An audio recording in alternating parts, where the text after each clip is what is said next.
നമ്മുടെ കോളേജിലെ ഫെയർവെല്ലിന്റെ പരിപാടിയാണ്. ഇന്ന് എന്തെങ്കിലുമൊക്കെ നടക്കും. വീട്ടിൽ നിന്ന് ഇറങ്ങിയപ്പോ കണ്ട കാഴ്ചയാണിപ്പത്. നട റോഡിൽ കിടക്കാൻ കാണിച്ച കോൺഫറൻസിന്റെ 10% മതി എനിക്കൊക്കെ എവിടെയെങ്കിലും എത്താൻ.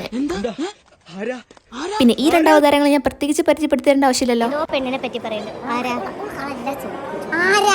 മുന്നു പോണ പെണ്ണുങ്ങളെ കുറ്റം പറഞ്ഞില്ലെങ്കിൽ ഈ സൈനത്താർക്ക് ഒരു മനസ്സുകൂല. കയറി വരുമ്പോൾ തന്നെ ഇങ്ങനെ ഒരു മിറർ അവിടെ വെച്ചിട്ടുണ്ട്. എല്ലാവരും പിന്നെ അതിന്റെ മുന്നിൽ തന്നെ ഈ തൂക്കിട്ട ഫോട്ടോസ് ഞങ്ങളെ ഫോട്ടോസ് കണ്ടുപിടിക്കുന്നത് ഞങ്ങൾ ക്യാമറ ഓണാണ് കണ്ടാൽ ആമീന്റെ സ്ഥിരം എക്സ്പ്രഷൻ. പരിപാടി എന്താണ് ഏതാണെന്ന് ഒന്നുമില്ല, പാട്ട് കേട്ട ഡാൻസിൽ. പിന്നെ പരിപാടി നോമ്പിന്റെ ടൈമിൽ അതിനെ കൊണ്ട് ഫുഡ് ഇങ്ങനെ പാക്ക് ചെയ്തത്. ഇത് മതി നോമ്പറക്കാൻ. എൻ്റെ കൂടെ ആമീന്റെ സ്റ്റേജിലൊക്കെ വിളിച്ചിട്ട് ഞങ്ങളെ കൂട്ടത്തിൽ കഴിവേറിയവളാണ് അവൾ. പരിപാടിയൊക്കെ കഴിഞ്ഞിട്ട് ഞങ്ങൾ ജൂനിയേഴ്സിന്റെ ഒപ്പം ഫോട്ടോസ് ഒക്കെ എടുത്ത് ഒരു ഫോട്ടോ എടുക്കാനാണ് ഉന്തും തള്ളും. പിന്നെ അത് മാത്രമല്ല, ഇന്ന് നിങ്ങളുടെ ബാബുരാജ് സാറിന്റെ ബർത്ത്ഡേയും കൂടെ ചെയ്യുന്നുണ്ട്. അടുത്തെല്ലാം സാറിന് കിടേണ്ട കുട്ടികൾ ആരാണെങ്കിലും യു കൈസാല ഫെയർവെല്ലൊക്കെ അല്ലേ, കുറച്ച് കരച്ചിലും പിടിച്ചിലൊക്കെ വേണമല്ലോ. അതുകൊണ്ട് കരഞ്ഞു മെഴുകണ ആശയം. പിന്നെ നിങ്ങൾക്ക് ഇന്ത്യ മൂഫിന് ഹൈ ഡിഫറൻസ് കാണണം. ഇതാ കിടക്കണം. അതുകൊണ്ട് ഞാനുള്ള തൂക്കി നിന്നെടുത്താൽ ശരിയാവില്ല.